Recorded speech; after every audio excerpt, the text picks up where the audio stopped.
پاکستان کو اس وقت advance level کی دہشت گردی کا سامنا ہے کیونکہ اقوام متحدہ کے مطابق دہشت گردوں کی تربیت القاعدہ کی زیر نگرانی افغانستان میں ہو رہی ہے۔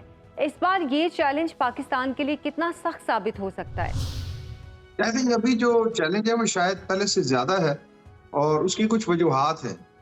ایک تو جو ایکسٹرنل فنڈنگ ہے، اس کے کچھ جو شواہد سامنے ہیں اور وہ اوپن پریس میں ہے، انٹرنیشنل میڈیا میں چھپے ہیں، وہ ہے جو یو ایس فنڈنگ ہو رہی ہے طالبان کو فار ویریس ریزن۔ ان کا ایک سگار کا آفس ہے جو basically special inspector general of Afghanistan ہے اور وہ ہر سال رپورٹ دیتے ہیں۔ انہوں نے یہ بتایا ہے کہ 17.5 بلین ڈالر سے زیادہ 3 سال امریکہ دے چکا ہے طالبان کو ڈفرنٹ مد میں، اور اس میں کتنا پیسہ جو ٹیررزم کے لیے یوز ہوا ہے یہ کسی کو پتہ نہیں ہے۔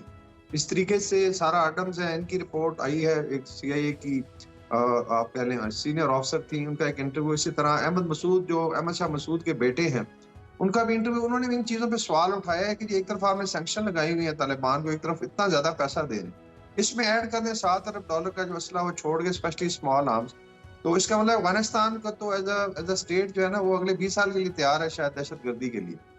ابھی آ جاتے ہیں کہ جو کرنٹ چیلنج ہے جس میں پاکستان افغانستان کے ریلیشن پہ بھی بڑا امپیکٹ آیا، وہ ہے جو دہشت گرد گروپ وہاں سے آپریٹ کرتے ہیں۔ اس میں یو این کی رپورٹس بھی ہیں جو ابھی سیکورٹی کونسل میں جمع کرائے گی۔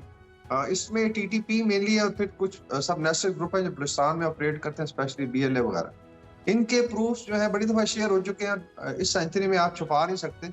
آج کل پاکستان کے پاس ہائی ٹیک سرویلنس ہے، ویڈیوز ہیں، پھر ابھی آپ نے دیکھا آڈیو آئی ہے نور ولی مسعود کی جو سو کال ٹی ٹی پی کا امیر ہے، کس طریقے سے وہ خواتین اور بچوں کو ٹارگٹ کرنے کی وہ ترغیب دے رہا تھا اپنے فالوورز کو جو اس کے آپریٹرز ہیں۔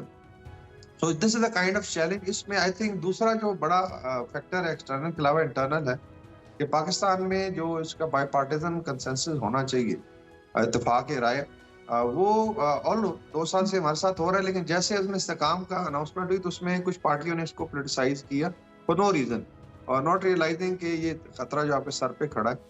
اور فوج، لا انفورسمنٹ وہ آلریڈی کہہ چکے ہیں جی کہ ہم بالکل لڑیں گے دہشت گردوں کو، لیکن دہشت گردی کو جو آپ نے لڑنا ہے اس میں as a whole of nation ہم نے اس پہ کام کرنا ہے۔ اس کے اندر کافی ساری چیزیں ہیں جس پہ بات ہو سکتی ہے۔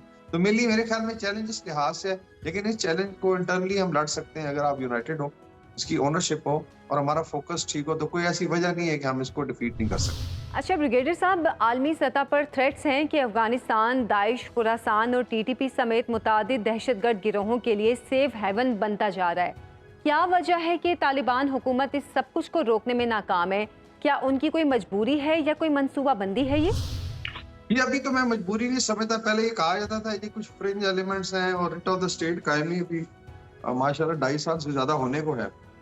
اور دوسرا یہ ہے کہ جو پروفس آئے ہیں جس طریقے سے، اور اگر آپ دیکھیں اس میں امریکہ کو کوئی خطرہ نہیں ہے۔ if they have left 7 Arab dollar سے زیادہ کا اسلحہ چھوڑ گئے یا انہوں نے 17.5 ارب ڈالر دے دیے ہیں طالبان کو، تو ان کو تو کوئی خطرہ نہیں ہے۔ تو کس کا انٹرسٹ تھریٹنڈ ہے اس علاقے میں؟ اس میں ایران کا ہے، اس میں پاکستان ہے، چائنا ہے، سینٹرل ایشین ریپبلک ہے، یا کسی حد تک رشیا ہے، بیکاز یہ کنیکٹڈ کنٹریز ہیں۔ اور اس میں اگر آپ یاد کریں رشیا کو بھی اٹیک کیا گیا ہے داعش کی طرف سے، اس میں ماسکو کے پاس ایک کنسرٹ میں اٹیک ہوا تھا، تو اس کے بھی سرے جو ہیں وہ جا کے کابل ہی ملتے ہیں۔ تو یہ کہنا جی کہ ان کا آپس میں کوئی لین دین نہیں ہے اور شاید یہ اسپلنٹر گروپس ہیں، ابھی میں اس چیز کو اگری نہیں کرتا۔ میں بھی ون آٹ کیس میں آپ کہہ سکتے ہیں بائل نال جو ٹی ٹی پی کی اسپانسرشپ ہے اسٹیبلشڈ ہے، اس میں اس کی لاجسٹک اسٹیبلشڈ ہے، اس کے اندر کس طریقے سے ان کو لایا جاتا ہے، اس کی ویڈیو شیئر کی گئی ہیں۔ ابھی یہ جو کال آئی ہے، اگر ولی مسعود وہاں پہ ہے، نور ولی مسعود، تو صاف ظاہر ہے اس کا مطلب ہے ہماری انٹیلیجنس نے اگر اٹھائی ہے کال تو ہمیں پتہ بھی ہے کہ کہاں پہ ہے۔ And they should also realize it کہ پھر آج کل اتنی ریچ ہے کہ ان کو پھر ٹارگٹ بھی کیا جا سکتا ہے اگر ہم سن سکتے ہیں، لیکن یہ ایک پروف ہے کہ کس طریقے سے وہاں سے سوائل استعمال ہو رہا ہے۔ انفارچونیٹلی طالبان سمجھتے ہیں کہ وہ ڈینائل میں جا کے اور بلف کر سکتے ہیں، ایسا نہیں۔ پھر انڈیا کی فنڈنگ ہے، 10 ملین ڈالر انڈیا مہینے کا فنڈ کر رہا ہے۔ یہ کس کھاتے میں کر رہا ہے؟ یہ وہی انڈیا ہے جو طالبان کے اگینسٹ حامد کرزئی اور اشرف غنی کی گورنمنٹ کو پیسہ بھی دیتے رہے، ہتھیار بھی دیے انہوں نے، اور وہ اگینسٹ طالبان استعمال ہوئے۔ تو انفارچونیٹلی یہ کچھ چیزیں ہیں جو ریڈ ہیں کہ اس میں یو این کی رپورٹس بالکل اپنی جگہ، اسی طریقے سے سینٹرل ایشین ریپبلکس کی اپنی آبزرویشن ہے، ایران کی ہے، پاکستان کی ہے، تو چیزیں بھی اسٹیبلشڈ ہیں۔ اور اس میں طالبان شوڈ ریئلائز کہ اس طریقے سے وہ ریجن میں پھر سروائیو نہیں کر سکیں گے، بیکاز ریجن کو ساتھ لے کے انہوں نے چلنا ہے۔ اچھا سر، کابل میں بیٹھے تجزیہ کاروں کا موقف ہے کہ پاکستان اب تک افغانستان کی کیمسٹری کو سمجھنے سے قاصر رہا ہے، اس لیے دونوں ملکوں کے درمیان یہ کشیدگی پیدا ہو رہی ہے۔ 40 سال تک افغان بھائیوں کی میزبانی، سوویت یونین کے خلاف جنگ میں مدد کے باوجود کیا پاکستان واقعی افغانستان کی کیمسٹری سمجھنے سے قاصر ہے؟ نہیں جی، کیمسٹری سمجھنے میں میرے خیال کوئی ڈاؤٹ نہیں ہے، اور خدا نہ خواستہ ہمارے وہ دشمن بھی ہیں۔ جب آپ ڈیل کرتے ہیں افغانستان سے تو ایک طرف عوام ہے، 4 کروڑ عوام ہے، جس میں سے 2 کروڑ خواتین ہیں جو گھروں میں بند ہیں۔ تو آپ نے ٹرانزٹ ٹریڈ بھی جاری رکھنا ہے، آپ نے آنا جانا 3 لاکھ افغان ہر مہینے کراس کرتے ہیں پاکستان آتے ہیں فار ویریس ریزن، اور جو اس وقت تقریباً 50 لاکھ افغان پاکستان میں ہے، جس میں پرانے جو ہیں لیگل اور ان لیگل، وہ کیوں نہیں جانا چاہتے افغانستان؟ تو صاف ظاہر ہے اس میں کیمسٹری کا ایشو نہیں ہے، اس میں تو ایک رجیم ہے وہاں پہ جو سپریس کر، لیکن آل ٹوٹ سٹل آپ نے ان کے ساتھ نیگوشیٹ کرنا ہے، بات چیت کرنی، بیکاز سٹنگ گورنمنٹ تو طالبان کی۔ ایک چیز جو ہم بھول جاتے ہیں کہ جو ایکسٹرنل فیکٹر ہے وہ بڑا میجر فیکٹر ہے۔ پاکستان افغانستان کے ببل میں نہیں رہتے، یا مڈغاسکر نہیں ہے کہ ایک سائڈ پہ دنیا کا نیوزی لینڈ، یہاں پہ 40 سال میں 30 سال تو 2 سپر پاورز کی آکوپیشن رہی، اس کو کیوں نہیں سمجھتے لوگ، اور اپنا ایجنڈا چلاتے رہے، چاہے رشینز تھے، امریکن 20 سال رہے ہیں، اس دوران کچھ 6-7 دفعہ وائلنٹ رجیم چینج ہوا ہے۔ تو آپ کیسے تصور کر سکتے ہیں کہ کیمسٹری سمجھنے میں غلطی ہے؟ بات یہی ہے کہ ایک ڈی اسٹیبلائز ریجن ہے یا ایریا ہے یا ملک ہے، انفارچونیٹلی فار افغان پیپل، اور اس کو آپ ٹیکل کر رہے ہیں۔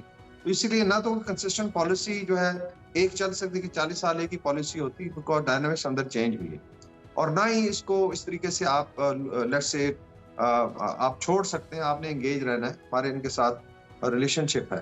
تو آل ٹوٹ کیمسٹری بڑی کلیئر ہے، ابھی صرف یہ ایک نیریٹو پھینکا جا رہا ہے، بیکاز پیپل وانٹ کہ جی آپ دہشت گردوں کے ساتھ نیگوشیٹ کریں، جنہوں نے ہزاروں پاکستانیوں کو شہید کیا، خواتین کو شہید کیا، بچوں کو کیا، ان کے ساتھ نیگوشیٹ، کس چیز کی نیگوشیشن کریں؟ آپ اگر ادھر ہے، افغانی کرنسی اسٹرانگ ہے، اکانومی بہت اچھا پرفارم کر رہی ہے، تو آپ ادھر رہیں اپنے فیملیز کے ساتھ، اس میں پاکستان ڈیفینیٹلی مدد کر سکتا ہے۔ کشمیری سیٹلمنٹ آف جو افغان الیگل امیگرینٹس ہے وہ بڑا ضروری آئٹم ہے، بیکاز اس میں پھر ایک اسپیس کریٹ ہوتی ہے پاکستان میں، اگر وہ رہتے ہیں تو پھر آپ کو پتہ نہیں چل سکتا کہ کون کیا کر رہے ہیں۔ تو آل ٹوٹ کیمسٹری پہ میرا خیال کوئی شک نہیں ہے۔ دی اونلی تھنگ از کہ جو ہے پاکستان کی جو جغرافیکل اور اسٹریٹجک مجبوریاں ہیں یا اب چیلنجز ہیں، ان کو سمجھنے کی ضرورت ہے، اور ہم نے اس کو ڈے ٹو ڈے بیسس پہ ٹیکل کرنا۔ اچھا بریگیڈیئر صاحب، حافظ گل بہادر گروپ 2014 تک پرو پاکستانی تھا، کیا وجوہات ہیں جو آج گل بہادر گروپ ریاست کے خلاف سرگرمیوں کا حصہ ہے؟ کیا ریاستی پالیسیز اس کی ذمہ دار ہیں یا پس منظر میں کچھ اور وجوہات ہیں؟ اس میں آئی تھنک جو میں نے ابھی بات کی ہے بیک گراؤنڈ کی ہے، ٹائم ہوئی جو ہم نظر انداز کرتے ہیں، اتنی آپ کہہ رہے ہیں کہ اسٹریٹجک چینجز، اتنی سوئفٹ چینجز ہوئی ہیں۔ It's a very unique country اگر آپ دیکھیں، جس میں جیسے میں نے ذکر کیا کہ 2 بڑی سپر پاورز کی آکوپیشن، امیجن کریں کتنی دفعہ وہاں پہ ایلیٹ چینج ہوئی ہے، یعنی یو ہیڈ این ایلیٹ جب نجیب اللہ کا ٹائم تھا، ڈاکٹر نجیب کا، then you had an elite جب مجاہدین آئے ہیں، پھر اس کے بعد ایک طالبان کی ایلیٹ آئی، اس کے بعد پھر امریکن آکوپیشن ہے، اس کی ایلیٹ ہے جو 20 سال وہاں پہ رہی، جس میں براکسی ہے، جس کے اندر سارا کچھ ہے، اور پھر ابھی طالبان 2 ہے۔ تو جسٹ امیجن کہ اس کنٹری کو ہم نارمل کیسے کہہ سکتے ہیں۔ ابھی اس کے اندر جو گروپس ہیں، آپ کی بات ٹھیک ہے کہ ان کے ساتھ بات چیت بھی ہوتی رہی، اور شاید اس وقت جب وار آن ٹیرر شروع ہوئی تو کوئی ڈاؤٹس تھے لوگوں کے مائنڈ میں، اور ایک تھا کہ ان کے ساتھ آپ انگیج ہو کے رہے، تو لیکن آئی تھنک کافی سارا پانی کابل اوور میں سے گزر گیا۔ اس کے بعد ہم نے دیکھنا ہے کہ اس وقت آن گراؤنڈ کیا ہو رہا ہے۔ اس وقت there is a collaboration between all kinds of groups, اور میں تو ان کو ایک ہی مونولیتھ سمجھتا ہوں کہ why it's becoming a hub of terrorism, they should also realize کہ یہ زیادہ دیر نہیں چل سکتا۔ Pakistan is not a cakewalk کہ ہم نے آ کے فلانا خاصا امریکہ کی طرح آکوپائی نہیں کیا ہوا۔ We have dealt with India, even Iran کے ساتھ جب ہوا تو پاکستان نے پھر اس کو ڈیل کیا ہے۔ پاکستان انشاءاللہ اس کو، ہماری اپنی سرزمین ہے اور وہاں ہمارے بھائی ہیں، تو اس کو ڈیل کیا جائے گا۔ ہاں دے ایگری، اور پیس ہوتا ہے، بالکل پیس کی طرف موو کر سکتے ہیں، لیکن بات چیت پھر افغان طالبان سے ہوگی، ٹیررسٹ گروپس کے ساتھ نہیں ہو سکتی۔